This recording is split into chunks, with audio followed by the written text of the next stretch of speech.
The rain fell in a steady mist, soft enough to blur the city lights but cold enough to cut through a coat. Ethan Carter, a man whose face often appeared in business magazines, was driving home after another long day of meetings. The streets were quiet, the kind of quiet that made you notice things you'd usually miss. As his car slowed to a stop at a red light, his gaze drifted toward the bus stop on the corner. That's when he saw her. A small figure was curled up on the hard metal bench, knees drawn tightly to her chest. Her hair was damp, sticking to her cheeks, and her jacket was far too thin for the weather. She clutched a worn-out backpack like it was the only thing she owned. Her head rested awkwardly against the glass wall of the shelter, eyes closed, breathing uneven. She didn't look like she was waiting for a bus. She looked like she had nowhere else to be. Ethan felt an unfamiliar heaviness in his chest. He had walked past hundreds of strangers in his life without a second thought, but this was different. The rain traced slow rivers down his windshield, distorting her small shape, but it didn't hide the truth. This was a child, alone, on a cold, wet night. The light turned green, urging him forward, but his foot stayed on the brake. For reasons he couldn't explain, he couldn't just drive away.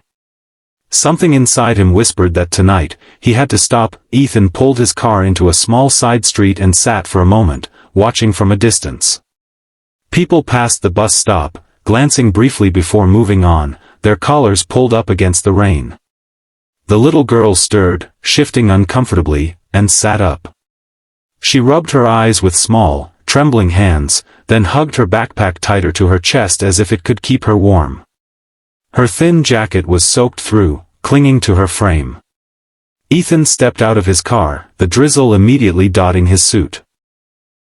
He approached slowly, not wanting to startle her. Up close, she seemed even smaller, fragile in a way that made his heart tighten. "Hey," he said softly, crouching to meet her eyes. "Are you all right?" She glanced up at him, wary, her eyes large and guarded. "I'm fine," she murmured, voice barely above a whisper. The words carried the practiced tone of someone who had been asked before and learned that the safest answer was to pretend. He didn't press her, didn't flood her with questions. Instead, he simply extended a hand, his voice steady but warm. "Come with me." No demand, no rush, just an invitation spoken as if he had all the time in the world. She looked at his hand, then at his face, as if searching for a trap. The rain continued to fall around them, but in that moment, it was as though the world had gone still, waiting for her answer. They sat in a quiet corner of a small, warmly lit diner, the air filled with the smell of fresh coffee and toasted bread.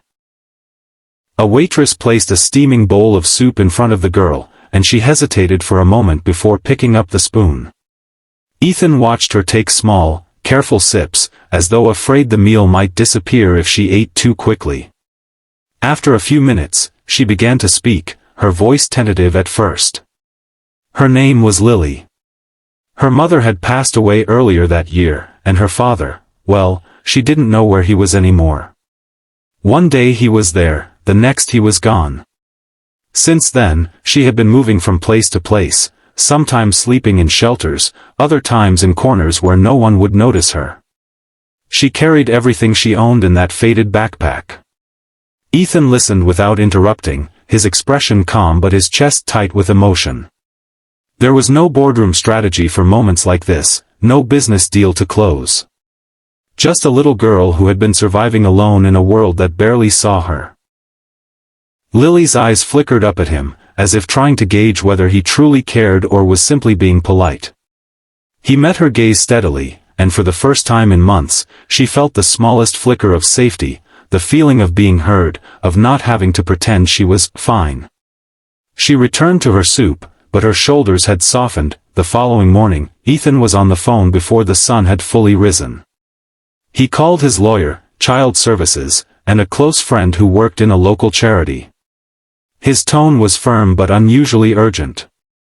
This wasn't about signing contracts or negotiating terms, this was about making sure Lily would never spend another night on a cold bench.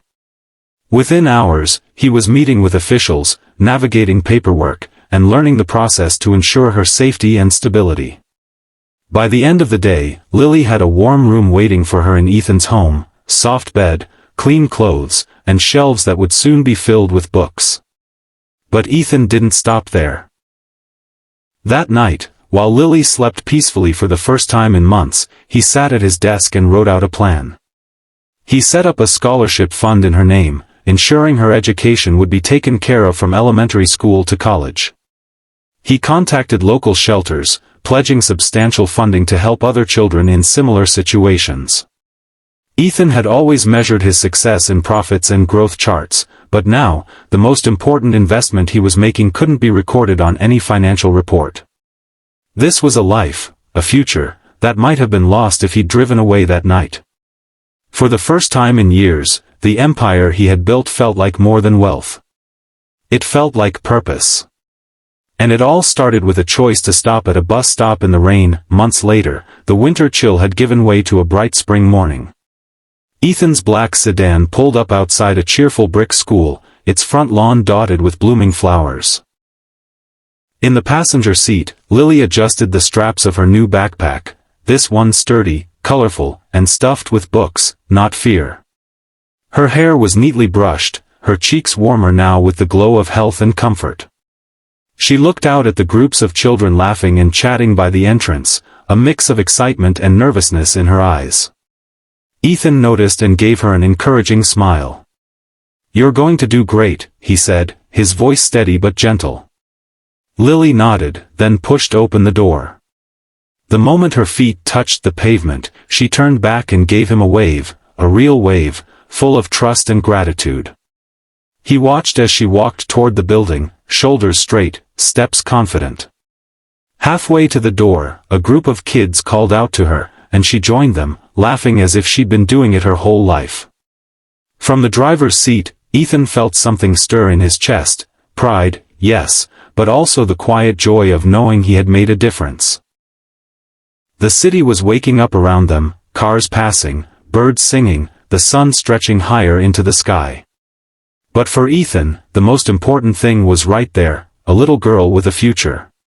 Sometimes, the greatest deals in life aren't made with money, but with kindness.